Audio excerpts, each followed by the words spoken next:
Hello, everybody, and welcome to a new end of the season list. If you've been paying close attention for the past 5 years or so, I've been switching up my style to how I close out the season, as when I homage Jeremy John's style for season 6. Today, as the title suggests, I'm going with the Jello Apocalypse method, a rating scale of 1 to 10 and negative scores for guilty pleasures, all 10 words or less, followed by the top 5 best and worst of the season. Now, in case you're unaware of this method, let me go over the scale. A rating of 1 is absolute garbage, almost nothing redeemable about the episode in question. 2 has a couple things going for it, but it still stinks to high heaven. 3 is your traditional bad episode, bad structure, bad characterization, but doesn't go above and beyond into truly awful territory. 4 can be labeled as mediocre to disappointing. This tends to involve episodes that miss the mark in the message, or feel like retreads of prior episodes done slightly worse. 5 is average, not the best, not the worst, it's just kinda there. 6 is above average, entertaining for sure, but light on story. 7 is a good episode, funny, heartwarming, and overall charming. However, it could be seen as safe to some. 8 is great, a standout of the season worthy of being in the top 5 by the end of it. 9 is a top tier episode. These are worthy to be called the best of the best, even if they have a couple of flaws to them. 10 is a perfect episode, almost no flaws whatsoever, and an episode to show to outsiders what the series is all about. Now the question is, will there be an episode that makes a special ranking for good or for ill? Well, there's only one way to find out. Giant metaphor for American education is giant. Take that, American education system! They made a Sheldon pony. They made a Sheldon pony! Rip-off episode! For the love of all that's holy, change the title! 2 worlds, 1 family. Trust your heart. Let fate decide. Bad actress or great troll? You make the call. Every millennial's worst nightmare. Talking to their parents. Been there, done that, 500 times better. Puberty is a weird, disgusting, and terrifying mistress. Well, I guess the title isn't a total lie. So, was anything actually accomplished here? There's being Discord, and then there's being a dick. I'm not crying, you're crying! I'm running out of Betsy DeVos jokes. Seen it! We heard you had a dying animal on the premises? At least it's better than the comic version? You'll be living in a van down by the river! Dum dum dum dum dum, super lame! I can explain. Ah! A catchy song! Take it away! Take it away! More Smolder Spike shipping, please. Evil! Evil! Very polite and evil! Wait, actual punishment? What new spore of madness is this?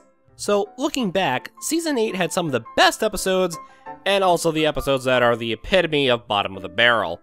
Here are my picks for the best and worst of the season. Number 5 best, Moltdown. This has been a long time coming. Spike's maturity, or in this case, growth into maturity, has come full circle. From a fear of being replaced, to not knowing where he belonged, to competing to become the next Dragon Lord, Spike stepped into his own coming of age. What better way to show that completion than having him go through dragon puberty and finally earning his wings? It may just be a simple story of Spike's fear of leaving the nest, but it's what led up to it that makes it one of the best Spike stories of the show. Just be mindful of the phoenix feathers, apparently they cause temporary deafness. Number 5 worst, a rock hoof in a hard place. I mentioned this in the, now private, Shadowplay React, that I was glad the show didn't have the Pillars of Harmony react to the modern pony world in ridiculous fashion. Well, glad that only lasted 21 episodes. Okay, it's not in the traditional sense as I described, but it's pretty damn close. Rockhoof doesn't seem to fit in because, quote, he's a relic lost to time. Guys, he comes from the same period as the rest of the Pillars. If he's talking about culture, maybe, but even so, he can't seem to fit in anywhere, so he wants to be turned into stone and be put in a museum. That's dark. Also, that could be interpreted in a very wrong sense if you think about it way too hard like I did. As a result, because of his exceptional storytelling to the students, he's made Equestria's Keeper of Tales, a meaningless title that has no effect on his status. To add on to it, the episode was boring, and there's really nothing warranting me coming back to this anytime soon. Number 4 best, Sounds of Silence.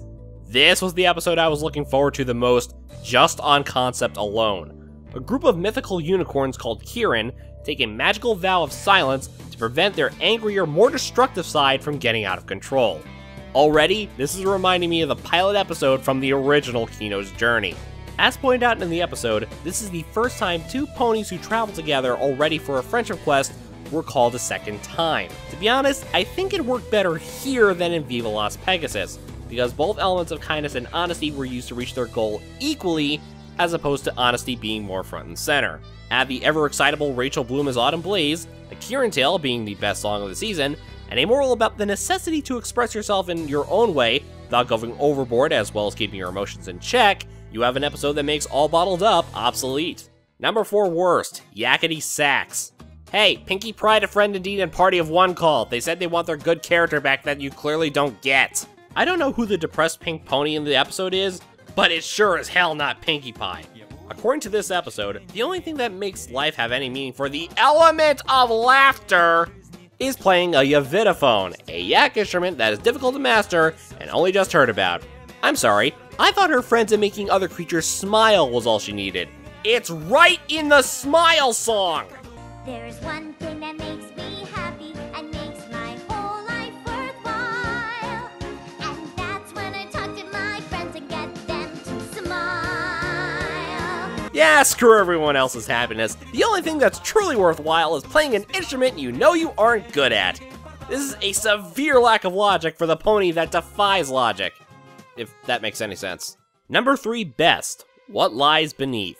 An episode with 2 meanings to its title. The literal meaning of the title, being the roots of the Tree of Harmony invading the school from below, and the metaphorical meaning, in regards to what the Friendship Club's innermost fears are. Gallus is claustrophobic, Yona has arachnophobia, Silverstream suffers post-traumatic stress disorder from her experiences with the Storm King, Asalis has a guilt complex by association with her race's past, Smolder closets her love of traditionally ladylike things, and Sandbar has a fear of disappointing his idols/teachers. However, it's because of their strong friendship bonds they were able to overcome their fears and prove they are truly worthy companions. And yes, Gallus, you did learn a friendship lesson from a tree. Number 3 worst, non-compete clause. There's something I noticed this season in the case of certain episodes. The good episodes that ranked 6 or higher were, for the most part, original concepts the show had not explored. The bad episodes were retreads of previous episodes, but executed much worse. And honestly, I could have put any of those episodes in this slot. Fake It Till You'll Make It was a ripoff of Simple Ways, The End and Friend was a Stranger Than Fanfiction knockoff, but I went with non-compete clause as it was Fall Weather Friends redone with an added gripe. It's no secret, AJ and Rainbow Dash have a friendly rivalry that can get out of hoof sometimes, but usually it doesn't involve innocent bystanders. And by that, I mean children. They have a responsibility to make sure their students are safe when traveling on an educational field trip. They are so lucky their students vouch for them. Otherwise, they would have been fired in any other teaching environment. Number 2 best, School Raze Parts 1 and 2. Yes, I am counting both parts. This is still my channel, and I always judge both parts as one episode. That being said, holy shit! I think this is the first time in the show we had a truly detestable villain character, not antagonist, that no one likes on purpose. And she's only 12! Dolores Umbridge and Darla Dimple's love child, with Tyrik's mentoring, pulled off the most elaborate, almost airtight plan to steal all of Equestria's magic for herself. Cozy Glow is what Starlight Glimmer should have been, as well as the punishment received. I know, I should stop being a dead horse. Either way, everyone in this episode was on point. From the students to the main 6. 7! Even Tyrik had some funny and intimidating moments in the episode. It was nice to see Starlight did not solve the problem, or was proven right, for once, and Naysay saw his bigotry come to bite him in the flank. And that ending! I have never been more excited and afraid to see the return of a villain next season. Unlike... Number 2 worst, the Mean 6. How? How do you make a Queen Chrysalis episode not matter? There was a time when I thought the Queen of the Changelings was the coolest villain of the show. Her haunting design, the bug-like distortion in her voice, and kicking Celestia to the curb all demonstrated she was a force to be reckoned with. Then she was defeated by the power of love, lost the distortion in her voice, was defeated by the power of love again, and now she can't handle the discorded main 6. Oh, sorry, mean 6. That's a whole other problem. Chrysalis's plan was to use doppelgangers of the main 6 as her new subordinates to steal the elements of harmony in an effort to rebuild her hive and get revenge on Starlight. It backfires horribly as no one listens to her. And by the end, the doppelgangers are turned into wood, Chrysalis looks like an even bigger idiot, and no one learns any lessons.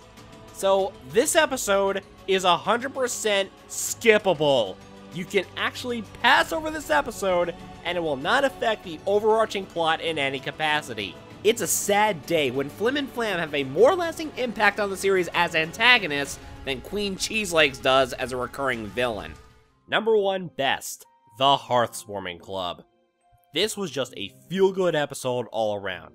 It's the episode that got me the most emotional. It was the episode the Friendship Club truly came together as a diverse group. Each of the stories about how the members celebrated holidays and learning of their traditions expanded their world for the best. However, the highlight of the episode is the reasoning for Gallus's actions, and why I made him my favorite of the students. The reason he sabotaged the decorations is the Griffin holiday equivalent is not about togetherness. Even sadder, Gallus doesn't have a family. The Friendship Club is the closest he's had to someone caring about him. Even when he confesses his actions, the group stands by him so he's not alone for the holiday season. I love these kids. They were the bright spot of the season. They gave me hope for the future of the series and beyond. Even in episodes that were bad, they were the shining stars that got me through what might be the worst season of the show. Number 1 worst, A Matter of Principles. It's surprisingly fitting that the absolute best episode of the season succeeds the absolute worst. Oh, I'm not just talking about the worst of the season, I'm talking about the entire show! You are hearing this right, this is worse than Rainbow Falls. Hell, I'm in shock that this episode isn't hated more than it already is. Everything about this episode is wrong, and it all surrounds Discord. He acts like a petulant child more than usual, to the point where he puts school children in danger. All of this because he wasn't chosen to look over the friendship school. Spike mentions when he usually acts like this, it's to teach someone a lesson. It's not. He's just acting like a little shit because he's not getting his way. And... okay, Rainbow Falls might be a train wreck all around when it comes to script, characters, and entertainment value, but A Matter of Principles has all of that, and an overall destructive message. At the end, Starlight admits she was wrong and should have let Discord's ideas help out the school. In fact, she rewards him by making the Draconiquist vice head mayor. So, in case you aren't listening, here's the message translated. If you throw a temper tantrum in order to get attention, you'll receive no consequences for your actions. In fact, you'll be rewarded if you display destructive behavior because you didn't get what you wanted. Fuck off! You do not, in any circumstance, reward bratty behavior because someone didn't get their way. Children need to learn bad actions have serious consequences. But if you teach them you can be as bad as you want, they won't learn from their actions. The fact that this lesson is being taught to children is abhorrent. I've never been so disgusted at a children's show's message. I have expected this to be a lesson in Caillou or Peppa Pig. It is that abysmal. No one should ever have to watch this episode. Except you do. Much like Rainbow Falls, there are plot elements in this episode that are brought up in the finale. I cannot describe my rage for this episode. In fact, it was this episode that made me want the season to be over and done with. Yes, this episode had me watch the Australian release of the episodes because I wanted the season to be completed as quickly as possible. I almost quit the series because of this episode.